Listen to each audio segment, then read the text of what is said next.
नमस्कार, मैं हूं आपके साथ विशाल कालरा। सबसे पहले हम बात करेंगे बड़े खुलासे की। बंगाल में कट मनी को लेकर जी मीडिया ने यह बड़ा खुलासा किया और जी मीडिया के पास सूत्रों से मिला हुआ एक ऑडियो टेप है। इस ऑडियो टेप में ममता बनर्जी और उनके भतीजे का जिक्र हो रहा है।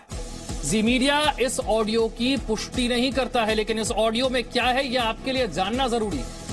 इस ऑडियो के मुताबिक अभिषेक बनर्जी को अवैध कोयला घोटाले से पैसे मिल रहे थे। अभिषेक बनर्जी को हर महीने 35 से 40 करोड़ की कट मनी मिल रही थी।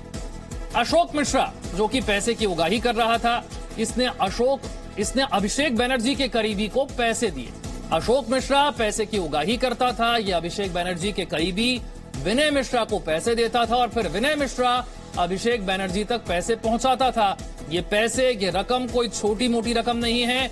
हर महीने 35 से 40 करोड़ की कट मनी मिलने का दावा किया जा रहा है।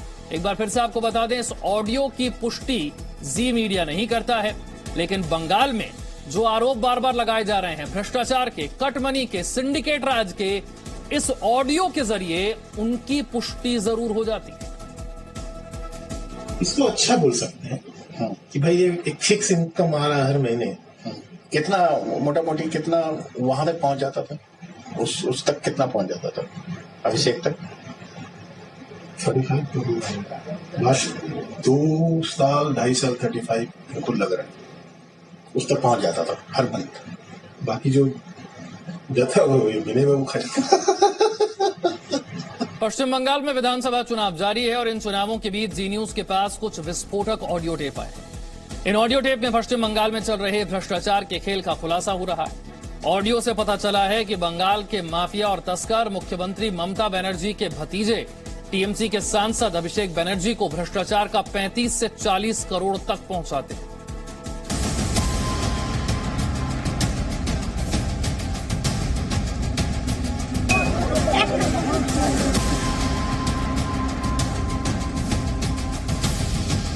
बंगाल में ऑडियो बम से हड़कंप। बंगाल में कट मनी पर दीदी एक्सपोज। जी न्यूज के पास जो ऑडियो है, इसमें बातचीत करने वालों में एक गणेश बागरिया है, जिसकी आवाज आपको सुनाई दे रही है। जिस गणेश बागरिया का ऑडियो टेप आप सुनेंगे, वो कोयला घोटाले में आरोपी अनूप मांझी का सबसे करीबी है। इसको अच्छा बोल सकते हैं कि भाई ये एक फिक्स इनकम आ रहा है हर महीने। कितना मोटा मोटी कितना वहां तक पहुंच जाता था, उस तक कितना पहुंच जाता था अभिषेक तक? 35 लास्ट 2 साल 2.5 साल 35 बिल्कुल लग रहा है उस तक पहुंच जाता था हर मंथ। बाकी जो जाता है वो महीने में वो खर्च। ऑडियो में चल रही बातचीत को सुनने से पता चलता है कि अशोक मिश्रा नाम का व्यक्ति पैसों की वसूली करता है। अशोक मिश्रा आपको उसके पास एग्जैक्ट फिगर वही देता था सारा पैसा लास्ट 2.5-3 साल से। 3 साल से अशोक मिश्रा है। 3-4 साल हो गए। तो वो वही पोस्टेड है 3 साल से वही पोस्ट। पहले विष्णुपुर में था। अच्छा, डायमंड हार्बर अभिषेक का कंस्टिट्यूंसी। अभी 2 साल से इधर है, 1.5 साल में 2 साल से इधर है। गणेश बागरिया के मुताबिक अशोक मिश्रा ये पैसे विनय मिश्रा को पहुंचाता है और विनय मिश्रा टीएमसी सांसद अभिषेक बनर्जी का करीबी है। बोल के गया हमको बिलिंग में दिक्कत हो रहा है, इतना दूर से लोग को बुलाने में, फोन पर नहीं बात करना। तो वही नजदीक में पोस्टिंग कर दीजिए, सबको वहां बुला के डील कर ले। अच्छा, किसको? विनय को बोला? विनय को बोला तो विनय अभिषेक तो किसी से बात नहीं करता था। इस ऑडियो में आरोप लगाया गया है कि ममता बनर्जी धृतराष्ट्र की तरह बैठी हुई हैं और उनके सारे फैसले अभिषेक बनर्जी ले रहे हैं। अभिषेक बनर्जी की वजह से ही टीएमसी के कई बड़े नेता पार्टी छोड़कर चले गए। मैडम का ना धृतराष्ट्र होता है, धृतराष्ट्र मैडम धृतराष्ट्र। तो उन तक भी तो इन्फॉर्मेशन जाता होगा ना। धृतराष्ट्र बनने देना, बच्चा काम नहीं करने देते हो तो इसलिए तो सब अच्छे सीनियर छोड़ के गए हमें ड्यू टू अभिषेक। चाहे मुकुल राय बोलिए, सब्यसाची दत्ता बोलिए, शोभन चटर्जी बोलिए, फिर आपकी अधिकारी और भी जाने के लिए तैयार है। कोई खुश नहीं है इससे। पॉलिटिक्स में इतना ग्राउंड से लोग तैयार किया है टीएमसी पर, इसके बाद एक सीनियर लीडर की रिस्पेक्ट नहीं है तो कौन रहेगा? गणेश बागरिया ने अभिषेक बनर्जी के इशारे पर विरोधियों के घर जला देने का आरोप भी लगाया और गणेश बागरिया से जब सामने वाले व्यक्ति ने पूछा कि क्या अभिषेक बनर्जी के पास इस तरह के गैर कानूनी काम के लिए लोग हैं, तो जवाब हाँ में मिला। तो इनके पास इस तरह के मैन पावर है क्या? पॉलिटिकल पार्टी में क्या नहीं है सर, पुलिस नहीं आना चाहिए, वो लोग उसका तो सब कुछ कर सकते हैं। और अगर कुछ ज्यादा करना होगा तो मेरे जो भी इस्टेब्लिशमेंट उसमें घर में या फिर गांजा रखवा देंगे, जाली नोट रखवा देंगे, आर्म्स रखवा देंगे, केस करवा देंगे। तो देखे गए ना सर। गणेश बागरिया के इस ऑडियो टेप में प्रशांत किशोर की भी चर्चा हुई, जिसमें पता चला कि भ्रष्टाचार की वजह से ही प्रशांत किशोर अभिषेक बनर्जी को पसंद नहीं करते थे। तो कुछ उसको बोलता अच्छी बताइए सर, उसको कुछ नहीं अभी एडवाइजर बना लिए प्रशांत किशोर। हाँ। वो ठीक है। हाँ। तो वो भी शायद लाइक नहीं करता इसको अभिषेक वो तो है। अच्छा, ममता बनर्जी लाइक नहीं करती थी उसको पीके को दी थी। हाँ। हमारे पॉलिटिक्स सिखावे। इनिशियली जब आया था। ऑडियो टेप में कटमनी के खुलासे के बाद पश्चिम बंगाल की सियासत गर्मा गई है। बीजेपी ने सीधे मुख्यमंत्री ममता बनर्जी को घेरा है। ये मुख्यमंत्री की आंखों के सामने हो रहा है और उनके भतीजे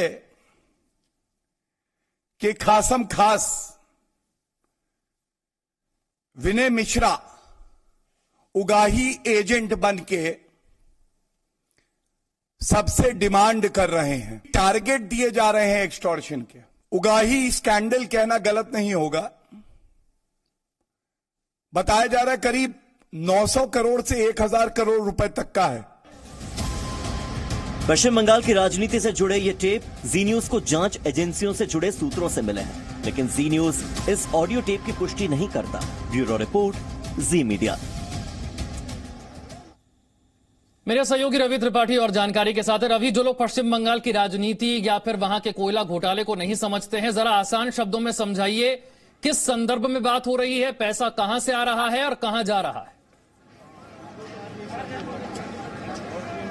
देखिए, साफ है बिल्कुल। आप अगर ऑडियो सुनते हैं तो क्लियर है कि जिस तरह से वाइपो विंडो की बात की जाती है, जो अभिषेक बनर्जी है, ममता बनर्जी के भतीजे, उनको कैसे कट मनी पहुंचाया जाता है, उसका एक सिंडिकेट है।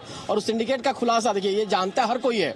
हर कोई अगर बात करेंगे आप बंगाल में तो हर किसी को पता है कि एक कट मनी का सिस्टम है और कट मनी कहां से लेकर कहां तक पहुंचता है, चाहे कोयले का हो, चाहे दूसरे का खान का हो, चाहे पत्थर का हो, चाहे रोड़ी का हो, हर जगह कहीं ना कहीं कट मनी फिक्स है और कट मनी पहुंचता है सीधे वाइपो विंडो के जरिए ममता बनर्जी तक पहुंचता है। और आपको बता दूं कि मैं जहां अभी खड़ा हूं, ये दक्षिणेश्वर काली मंदिर है और यहाँ कमारहाटी विधानसभा बोलते हैं। यहाँ से जो विधायक कैंडिडेट लड़ रहे हैं, मदन मित्रा, जो टीएमसी के कैंडिडेट है, जो मंत्री रहे और शारदा घोटाला में सबसे पहले जेल जाने वाले सकते, 2014 में दिसंबर में उनको जेल गया, एक साल जेल रहे थे और उनको फिर कैंडिडेट बनाया गया। सोच लीजिए कि जो लोग करप्शन के चार्जेज में, उनसे भी पीछा हटाया नहीं गया। सबसे दबंग माने जाते हैं, सबसे मजबूत माने जाते हैं मदन मित्रा। और मदन मित्रा के एक तरह का डर है इस इलाके में, खास कहा जाता है। मदन मित्रा जलवा वाले आदमी माने जाते हैं और मदन मित्रा जेल में रहने के बावजूद उनको मंत्री पद से हटाया गया, उसके बावजूद वो चुनाव लड़ रहे हैं। तो कहाँ करप्शन को अलग नहीं हटाती ममता जी, करप्शन को गले लगाती है ममता बनर्जी। इसका मैसेज जाता है इन सब बातों से।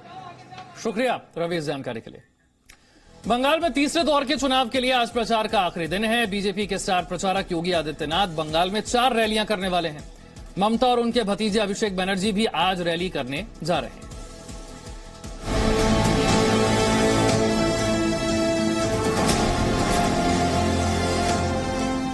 मेरे साथ पूरे हाथ जोर से बोलिए, भारत माता की, भारत माता की, भारत माता की। आज थम जाएगा तीसरे दौर का शो। बंगाल में तृणमूल की राह का शो, कमल का फूल। बीजेपी के फायर ब्रांड योगी की रैलियों का रविवार। पश्चिम बंगाल के कुरुक्षेत्र में बीजेपी और टीएमसी एक दूसरे को मात देने का कोई मौका चूकना नहीं चाहते। बीजेपी की तरफ से प्रधानमंत्री नरेंद्र मोदी, जेपी नड्डा और अमित शाह समेत दिग्गजों ने चुनाव प्रचार की कमान संभाल रखी है। दीदी, हार आपके सामने है, अब इसे स्वीकार करिए। दीदी, निर्वाचन खेला नय, গণতন্ত্র খেলা নয়। গণতন্ত্র হলো মানুষের সেবার পথ, গণতন্ত্র হলো মানুষের উন্নতির পথ। आप ये सब भूल गई दीदी, भूल गई। आज तीसरे दौर के लिए प्रचार का आखिरी दिन है, जहां आज शाम 5 बजे तक प्रचार का शोर थम जाएगा। बंगाल में 6 अप्रैल को तीसरे दौर का चुनाव होने वाला है, जिसके लिए आज बीजेपी और टीएमसी ने अपनी पूरी ताकत झोंक दी है। আর দিল্লির সরকার বিজেপি সরকার দৈত্যদের সরকার, দানবদের সরকার, রাবণের সরকার, স্বৈরাচারী সরকার, দুরাচারী সরকার, দুর্যোধনের সরকার, দুঃশাসনের সরকার, গদ্দারদের সরকার, মির্জাফরের সরকার। आज भी बीजेपी ने अपने स्टार प्रचारक योगी आदित्यनाथ को मैदान में उतारा है, जो आज सुबह 9:55 पर कोलकाता के सुभाष चंद्र बोस एयरपोर्ट पर उतरेंगे, जहां से वो खनाकुल विधानसभा के आराम बाग में सुबह 10:30 बजे जनसभा को संबोधित करेंगे। खनाकुल के बाद योगी आदित्यनाथ सुबह 11:55 पर जंगीपाड़ा विधानसभा इलाके में पहुंचेंगे, जहां श्रीरामपुर में चुनावी रैली को संबोधित करेंगे। जंगीपाड़ा के बाद सीएम योगी दोपहर 1:35 पर हुगली जिले में चंदन नगर विधानसभा में एक जनसभा को संबोधित करने वाले हैं। इसके बाद योगी आदित्यनाथ 3:05 पर हावड़ा ग्रामीण के अमता विधानसभा क्षेत्र में अपनी चौथी रैली करेंगे। इसके बाद यूपी के मुख्यमंत्री शाम 4:40 पर लखनऊ के लिए रवाना। Presenting B News app available on Google Play and App Store. Download it now.